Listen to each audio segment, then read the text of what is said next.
হাসপাতালের বিছানায় এভাবেই স্বামীর জন্য কাঁদছেন পাইলট তৌকিরের স্ত্রী নিঝুম। যেন কোনোভাবেই মানতে পারছেন না তাকে একা রেখে তার স্বামী পৃথিবী ছেড়ে চলে গেছে। কাঁদতে কাঁদতে বারবার অচেতন হয়ে পড়ছেন নিঝুম। দুর্ঘটনার দিন সকালবেলা স্ত্রীর সাথে ফোনে শেষবারের মতো কথা হয় তার। তৌকির ফোনে স্ত্রীকে বলেছিল বিকেলে বাসায় ফিরে দিয়াবাড়ি ঘুরতে যাবে, কিন্তু সেই ঘোরা আর হলো না তাদের। এই কথাগুলো বলে বলে বারবার চিৎকার করে কাঁদছেন নিঝুম। জীবনে প্রথমবারের মতো একা বিমান নিয়ে আকাশে উড়বেন পাইলট তৌকির ইসলাম সাগর। সেই খুশিতে বউ নিঝুমকে ভিডিও কলে ফোন দিয়েছিলেন তৌকির। তারা একে অপরের সাথে বেশ কিছুক্ষণ কথাও বলেছিলেন সেই মুহূর্তে, কিন্তু তারা কেউই জানতেন না এই কথাই ছিল তাদের দুজনের শেষ কথা। এরপর আর জীবনেও তৌকিরের সাথে কথা বলতে পারবেন না নিঝুম তা স্বপ্নেও ভাবেনি।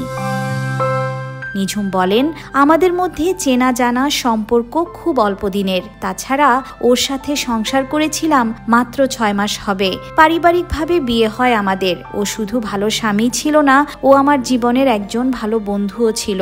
কখনো আমাকে কষ্ট দিয়ে কোনো কথা বলেনি তৌকির। আমাদের বন্ধু বান্ধবের কাপল গ্রুপের মধ্যে সবাই তৌকির ও আমাকে খুব পছন্দ করে। তৌকির মানুষ হিসেবে বেশ নম্র, ভদ্র এবং অমায়িক মানুষ ছিল।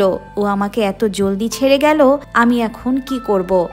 স্ত্রী নিঝুমকে শেষবারের মতো তৌকির জানান ট্রেনিং শেষে জলদি বাড়ি ফিরে আসবে। বিকেলে দিয়াবাড়ি ঘুরতে যাবে নিঝুমকে নিয়ে। নিজের গর্বিত স্বামীকে প্রথমবারের মতো একা বিমান চালাতে দেখে সেদিন গর্বে ও আনন্দে বুক ভরে যায় নিঝুমের। পরিবারের সবাই দোয়া করতে থাকে ছেলে যেন সফলভাবে ট্রেনিংয়ে উত্তীর্ণ হয়ে বিমান নিয়ে আকাশ থেকে মাটিতে ফিরে আসে। তুমি একটু বিমানটাকে ঠিক করে যেতে পারলে না? কিন্তু ভাগ্যের নির্মম পরিহাস, 21শে জুলাই দিয়াবাড়িতে উত্তরা মাইলস্টোন স্কুলের উপর যান্ত্রিক ত্রুটির কারণে বিমান নিয়ে বিধ্বস্ত হয়ে প্রাণ হারান পাইলট তৌকির।